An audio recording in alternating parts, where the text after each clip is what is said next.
Merci Merci. beaucoup. Alors d'abord, je voudrais vous remercier encore une fois de votre invitation et vous dire toute la joie que j'ai à pouvoir présenter mes travaux dans un cadre différent du cadre universitaire dans lequel j'ai l'habitude d'évoluer. Et donc, je suis vraiment ravi de pouvoir partager un petit peu ces observations. Alors, vous l'avez dit, effectivement, moi, mon objectif, en fait, c'est de faire ce qu'on appelle de la prospective comparatiste, c'est-à-dire que, en fait, l'objet n'est pas simplement de présenter les droits étrangers, mais en fait, essayer, à partir des expériences étrangères, que ce soit le droit positif ou les réflexions doctrinales, de pouvoir essayer de tirer, en fait, des pistes de réflexion et d'analyse pour pouvoir, finalement, essayer de réfléchir à des solutions qui permettraient d'améliorer certaines institutions, le fonctionnement de certaines institutions dont on dispose en droit français et dont évidemment l'adoption, et notamment l'adoption simple. C'était effectivement l'objet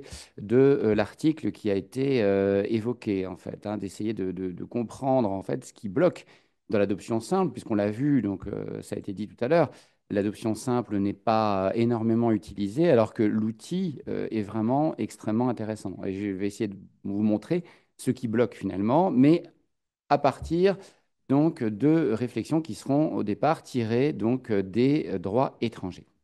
Alors, quelques éléments de contexte tout d'abord, avec effectivement un sujet qui est toujours exposé par la doctrine, que ce soit en France ou à l'étranger, comme le sujet tragique par excellence, le sujet dramatique, parce que effectivement, l'adoption, ça suppose un anéantissement des droits parentaux. Moi, si on reste dans le contexte de l'adoption plénière, qui est le modèle le plus couramment utilisé, notamment à l'étranger, parce que même si la France, elle dispose d'un autre modèle qui est l'adoption simple, mais on retrouve parfois dans l'expression doctrinale oui, des formules comme une espèce de peine capitale. Aux États-Unis, il y a cette comparaison qui avait été faite d'un auteur qui disait que c'était au droit de la famille ce que la peine de mort était au droit pénal, vraiment la sanction suprême, la plus grave, la plus dramatique.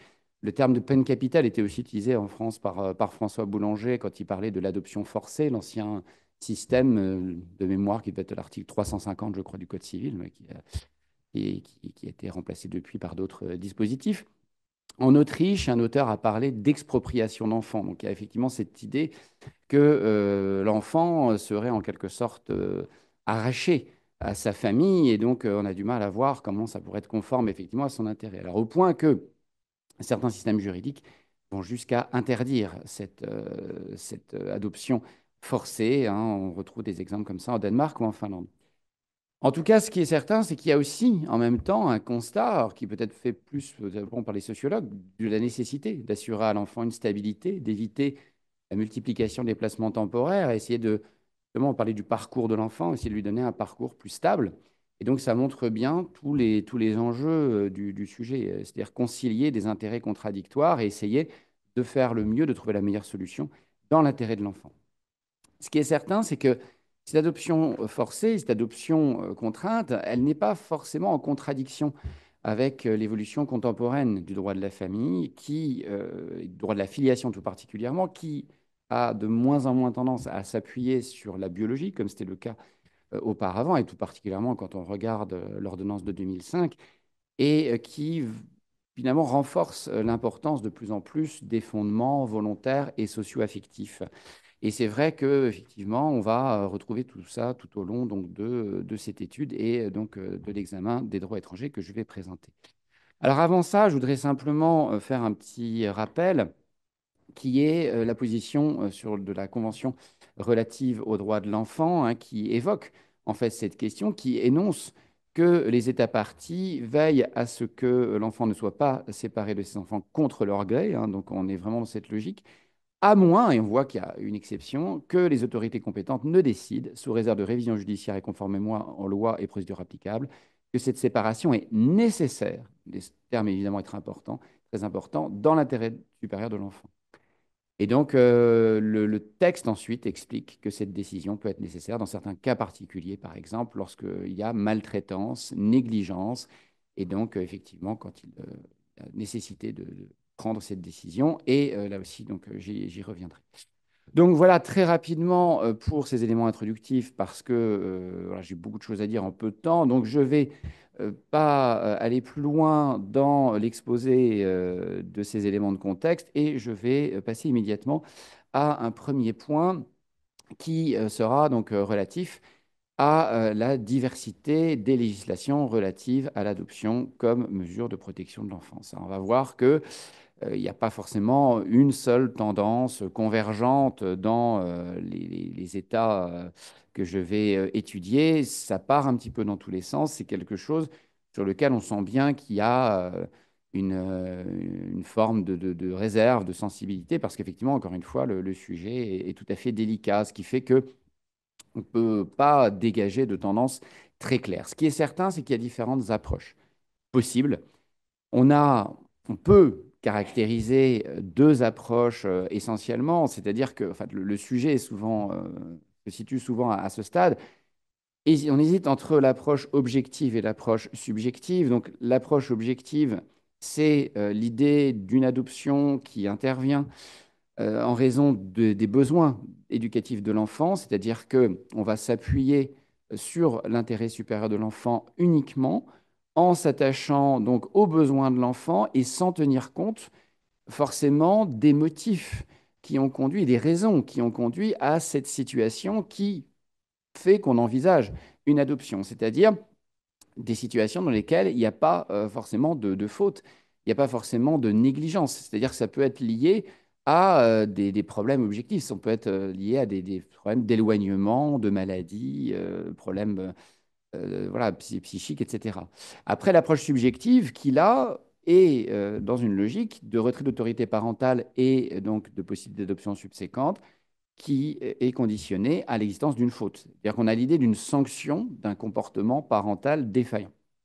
Et donc, on va retrouver un petit peu ces deux tendances en droit, donc dans les droits étrangers que je vais exposer. Tout l'enjeu, évidemment, est de savoir finalement où se situe l'intérêt de l'enfant. Est-ce que il faut préserver, pardon, je viens de voir que j'avais oublié d'avancer, je suis désolé, est-ce qu'il faut donc préserver plutôt le lien existant, c'est-à-dire effectivement, est-ce qu'il faut essayer de tout faire pour sauvegarder le lien avec les parents d'origine? Est-ce que, au contraire, il faut sortir l'enfant de cette famille et lui proposer une autre famille? Et donc ça, effectivement, l'expression a été utilisée par un auteur, distinguer, est-ce qu'il faut distinguer voilà, les parents bourreaux des parents dépassés, et à partir de là, effectivement, n'envisager l'adoption que dans cette optique subjective que j'évoquais donc à travers l'idée de la sanction d'une faute. Voilà donc ce que je pouvais dire pour introduire cette problématique. Et donc, je vais commencer d'abord par examiner ce que j'ai appelé la conception objective, c'est-à-dire une appréciation donc en fonction de l'intérêt de l'enfant uniquement et donc une indifférence finalement des motifs, c'est-à-dire que bah, même si c'est lié à des choses qui ne sont pas dont on ne peut pas blâmer, on ne peut pas blâmer les parents, hein, des situations d'extrême pauvreté, des situations de maladie, d'abandon, etc. Eh bien, on va quand même envisager une adoption forcée. Alors, on retrouve ça dans différents systèmes. En Nouvelle-Zélande, il y a un exemple, au début des années 90, on a changé en fait de conception. Il y avait au départ une conception subjective, l'idée d'une preuve de culpabilité des parents, et on est passé à une conception objective. On retrouve cette idée en Suisse avec, je cite, un arrêt donc, du tribunal fédéral suisse qui évoque que, qui utilise la formule suivante: pour qu'on retienne qu'un parent ne s'est pas soucié sérieusement de l'enfant, point n'est besoin d'une faute. Il suffit que des circonstances objectives aient empêché le parent de nouer des liens vivants avec l'enfant. Donc on est effectivement vraiment dans cette conception objective. On retrouve cette idée en Écosse hein, en 2007 avec une réforme de l'Adoption and Children Act, avec l'ajout d'un article qui permet au juge de se dispenser de l'accord d'un parent pourtant irréprochable dans le cadre de l'adoption s'il est établi que celui-ci est incapable d'assurer la charge parentale au quotidien.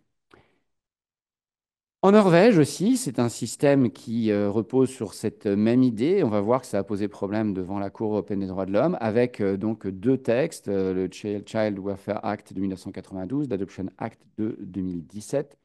L'idée que l'adoption peut être envisagée s'il est fortement probable que les parents seront incapables de façon permanente de fournir à l'enfant les soins nécessaires.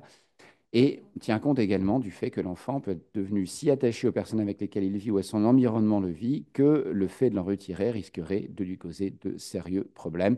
L'idée de maintenir l'enfant au sein, par exemple, d'une famille d'accueil qui pourrait ensuite adopter l'enfant. On retrouve cette idée un peu de famille à vocation adoptive qui sera développée dans le cadre de l'étude du programme de banque mixte, que j'ai évidemment, je le précise, omis d'étudier volontairement dans le cadre de cet exposé, puisque je savais qu'il était étudié par la suite. Donc il y a cette idée effectivement que, eh bien, on doit essayer d'aller le plus vite possible, et donc le Child Welfare Act expose que si les parents ont été privés de leur responsabilité parentale, si l'enfant se trouve dépourvu de gardien, eh bien, on va donner autorité au County Social Welfare Board de trouver un nouveau gardien le plus rapidement possible, avec une composition qui est formée d'un avocat, d'un expert et d'un non professionnel, l'enfant participant s'il a plus de 7 ans. Autres exemples rapides, on retrouve cette idée un peu objective avec, alors peut-être matiner un petit peu plus d'une conception autour de la négligence, qui est peut-être un peu moins objective, mais en droit israélien, avec l'idée d'une absence de maintien de contact pendant 6 mois. Le code de la famille bulgare aussi, si le parent n'a pas apporté de soins ni de support financier à l'enfant, si l'enfant a été confié à une institution spécialisée depuis plus de 6 mois. On retrouve ça aussi en Afrique, par exemple, avec une déchéance d'autorité parentale, lorsque le débiteur de l'obligation alimentaire s'est abstenu d'exécuter l'obligation qui lui incombe pendant plus de 2 mois. Où là, effectivement, on entre dans quelque chose qui est plus, finalement, malgré tout, subjectif. Donc, les deux, parfois, en fait, ont tendance à avoir un petit peu de difficulté à se distinguer réellement. Alors, tout ça, en tout cas, mène à une interrogation autour de la problématique d'un risque de déterminisme social, c'est-à-dire que c'est ce qui est en général reproché à ce système. Effectivement, le fait d'avoir un risque, si on retient une conception trop vaste, trop fondée uniquement sur cet intérêt de l'enfant et sur la capacité de prise en charge des parents, il y a un risque d'une confiscation de l'enfant qui serait liée au profil socio-économique des familles. Et donc, Pascal Salvage-Rest a eu cette formule: l'adoption ne devrait jamais être utilisée comme un moyen de lutte contre la misère. Ce qui tendrait plutôt à aller vers une autre conception qui est donc ce système subjectif. Le système subjectif, alors on va retrouver ça aux États-Unis en particulier. Les États-Unis, c'est toujours un peu compliqué parce que chaque État dispose de sa propre loi, mais il y a quand même un tronc commun. Le tronc commun, c'est notamment ce qui est décidé par la Cour suprême. Et on a effectivement des arrêts de la Cour suprême américain qui exposent un certain nombre de principes qui doivent être forcément respectés par les États. Et ces principes, en fait, montrent quand même l'importance de préserver le lien avec la famille d'origine. C'est-à-dire que l'enfant est présumé avoir un intérêt à rester au sein de sa famille biologique. L'anéantissement des liens ne peut se justifier qu'en raison d'une défaillance parentale grave. C'est lié à ce qu'on appelle le principe de due process. Les droits donc ne peuvent être anéantis que s'il existe des preuves claires et convaincantes que cet anéantissement est nécessaire pour assurer un foyer sûr et permanent aux enfants concernés.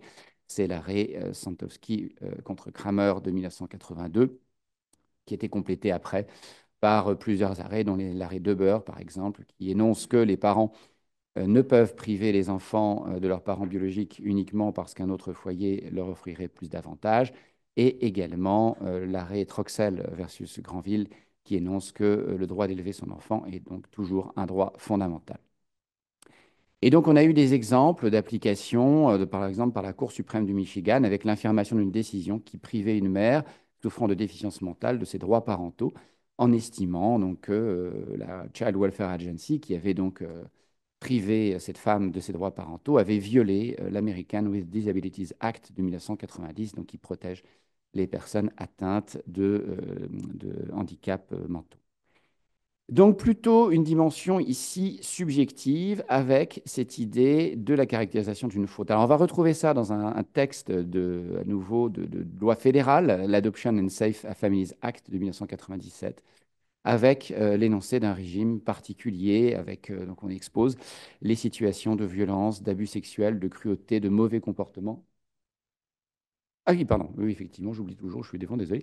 Effectivement, cette nécessité, en fait, de caractériser donc des fautes graves et également nécessité de prendre en compte, et ça c'est très important, des efforts raisonnables qui sont faits pour préserver et réunifier la famille. Et donc ces efforts qui sont requis de la part de l'État avant que cet anéantissement des droits parentaux et donc l'adoption subséquente puisse être envisagé. Et on retrouve après des applications un peu plus précises dans le state law, donc la loi des États, de chacun des États, comme par exemple dans la loi de l'État de New York, qui prévoit un retrait d'autorité parentale sans délai en cas de manquement grave du parent à ses obligations. Et donc toujours cette idée en fait d'un manquement grave, d'une faute. On retrouve ça par exemple aussi en Lituanie avec donc le code civil lituanien. Ce qui montre, tout cela montre la nécessité de prendre en compte un certain nombre de fautes, je l'ai dit tout à l'heure, mais également de ce fait les efforts qui sont consentis par les parents. Il faut regarder la situation in concreto et voir effectivement si les parents font ce qu'ils peuvent, si je puis dire. Et ça, on retrouve ça par exemple en France, dans certaines décisions. Donc on a par exemple un arrêt de la Cour d'appel de Lyon, dans laquelle la Cour énonce que la preuve d'un désintérêt volontaire n'est pas rapportée si la mère a réalisé des efforts constants pour maintenir les liens affectifs avec son fils, malgré sa fragilité psychologique. On peut rattacher ça à une théorie, alors qui est notamment utilisée dans les pays anglophones, la théorie des capacités parentales restantes, qui énonce, qui se caractérise par l'idée que la maladie, l'éloignement, toute autre circonstance, comportement des restrictions quant à la possibilité de remplir pour un parent ses obligations parentales ne libère pas les parents de faire le maximum compte tenu de leur situation particulière pour s'occuper de fait de leur enfant. Donc il faut regarder si les parents ont fait les efforts nécessaires pour essayer d'améliorer leurs conditions de vie, leurs conditions familiales et sociales, dans la limite de leurs possibilités. C'est l'idée qui est exprimée dans la loi tchèque. Alors ça rejoint la conception de la Cour européenne des droits de l'homme qui a quand même tendance à, malgré tout, essayer de sauvegarder au maximum le lien biologique et qui donc va aller plutôt vers cette dimension subjective. De ce fait, il y a eu plusieurs condamnations de la Norvège dans le passé, parce que la Norvège avait tendance à retenir, je l'ai dit tout à l'heure, une conception objective, donc ça a parfois causé un certain nombre de problèmes. Il y a l'idée que, effectivement, quand on peut, on doit préserver le lien, et que de ce fait, il faut parfois essayer de faire le nécessaire pour sauvegarder le lien.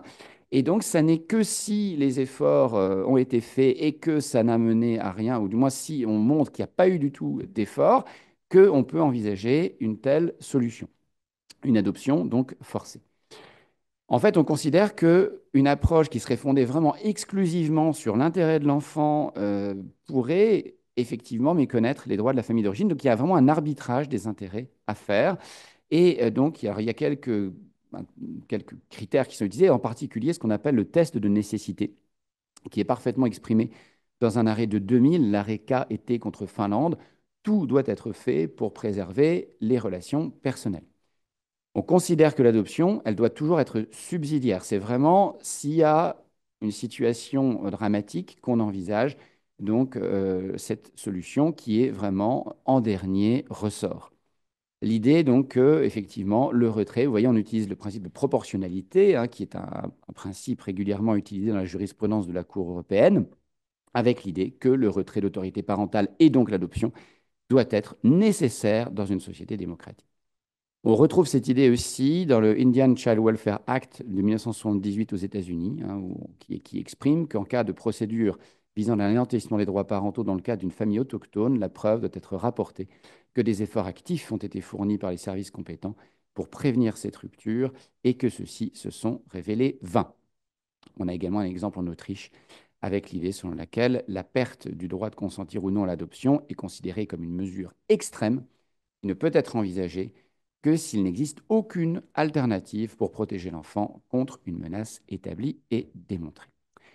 Voilà, donc je suis allé évidemment assez vite parce qu'il y a, encore une fois, je l'ai dit, beaucoup de choses à voir et que je voudrais quand même avoir le temps d'aborder la deuxième partie qui est, en fait, comment on pourrait vraiment à partir de ce constat, de toutes les difficultés qu'on rencontre, essayer de trouver une solution qui fonctionnerait et qui permettrait, en fait, justement, de mieux arbitrer entre ces intérêts divergents. Intérêt de l'enfant, peut-être à être élevé dans un cadre qui est un cadre plus stable que celui qu'il peut trouver dans sa famille d'origine, mais intérêt aussi à rester au sein de cette famille parce que c'est là que se trouvent ses racines et qu'il a effectivement tissé des liens affectifs. Donc évidemment, l'arracher de sa famille n'est pas quelque chose de facile. Donc essayer de trouver comme ça une solution qui permette de concilier ces intérêts divergents.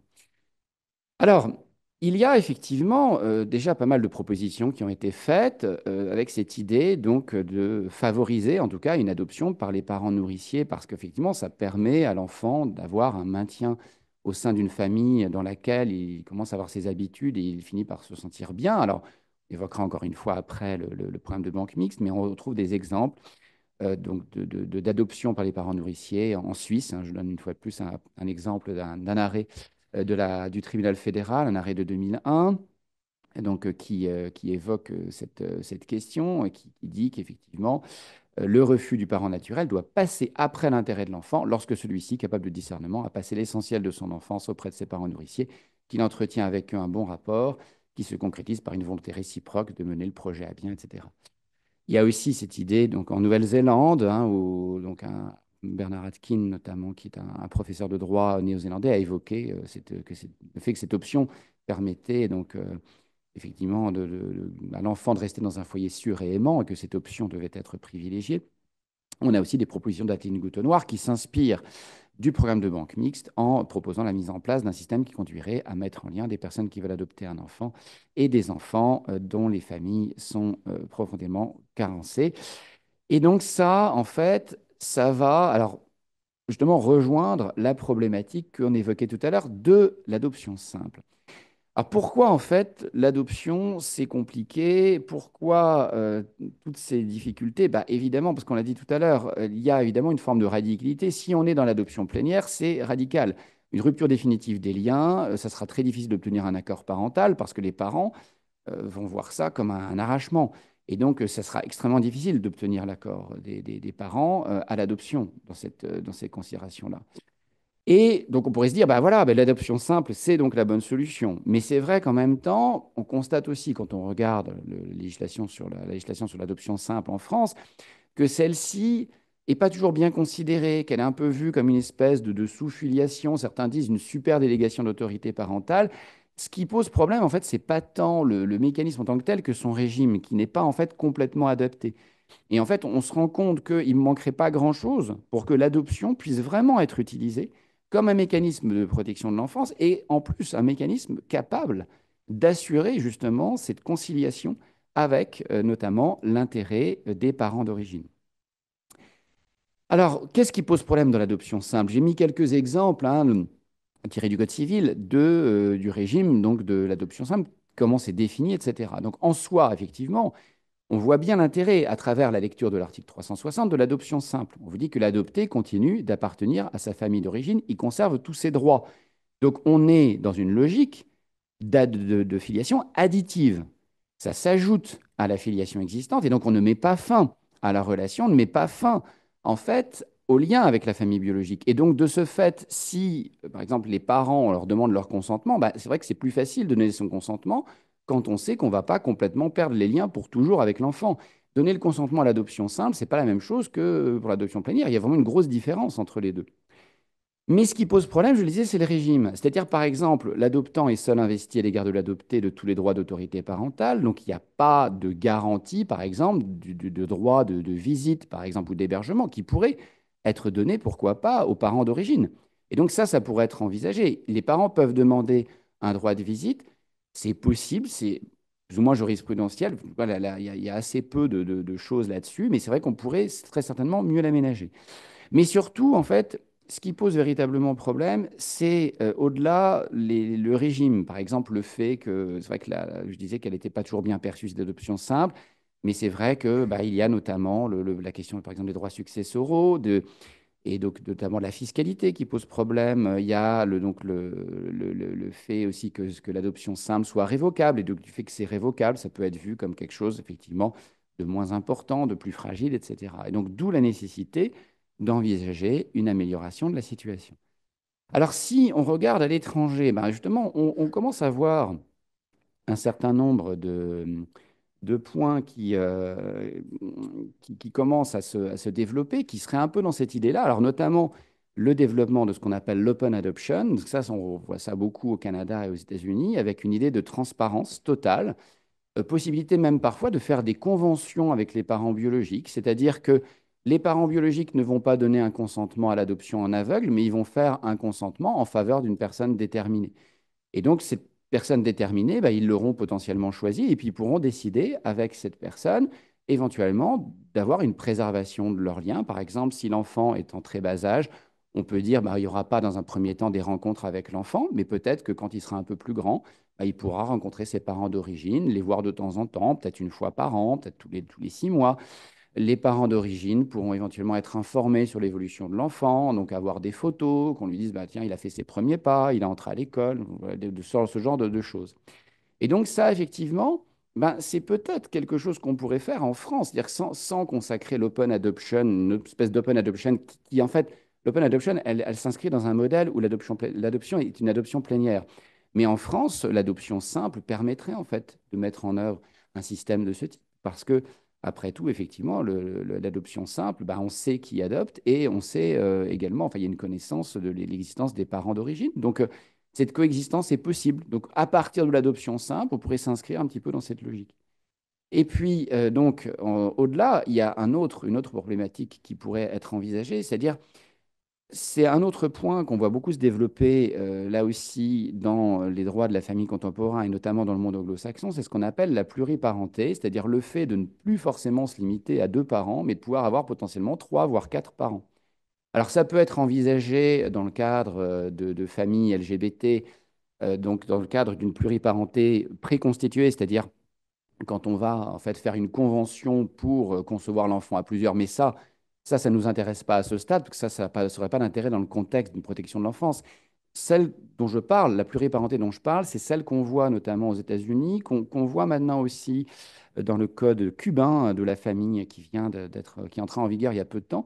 C'est l'idée en fait de pouvoir permettre à l'enfant d'avoir potentiellement un parent social, qu'on appelle parfois un parent de fait ou un parent psychologique, qui en fait peut revendiquer une parenté donc supplémentaire. C'est-à-dire que si l'enfant a 2 parents, mais qu'il y en a un qui s'occupe pas forcément beaucoup de l'enfant et que il est élevé concrètement, par exemple, par son beau-père, eh bien, le beau-père peut ensuite demander à être reconnu comme étant parent de l'enfant et le juge, en fait, le seul critère qu'il a, c'est, voilà, est-ce que le fait de ne reconnaître que 2 parents serait préjudiciable à l'enfant? C'est-à-dire que on a ce critère, qui est un critère autour de l'intérêt de l'enfant, mais c'est vraiment l'idée que ne pas reconnaître le lien serait préjudiciable à l'enfant. Et c'est ce test qui va permettre au juge d'ajouter éventuellement un lien de filiation. Et donc ne plus se limiter forcément à 2 parents, bah, ça peut être aussi une façon envisager donc cette filiation additive de ne pas avoir de couperet, en fait, de ne pas mettre fin à la relation avec les parents. Bah, ça peut être aussi une autre façon de permettre à l'enfant d'être élevé concrètement par des parents qui vont effectivement être en capacité de le faire, tout en gardant des liens avec sa famille d'origine, et donc les deux peuvent éventuellement s'articuler. Et donc, il y a toute une réflexion là-dessus, et notamment en Angleterre, il y a eu un arrêt intéressant sur le fait de pouvoir envisager une distinction entre ce qu'ils appellent primary carer et secondary carer, qui effectivement correspondra un petit peu à la situation de l'adoption simple, avec les adoptants qui seraient les primary carers et les parents d'origine qui seraient secondary carers. Voilà, donc je vais m'arrêter là. J'ai essayé.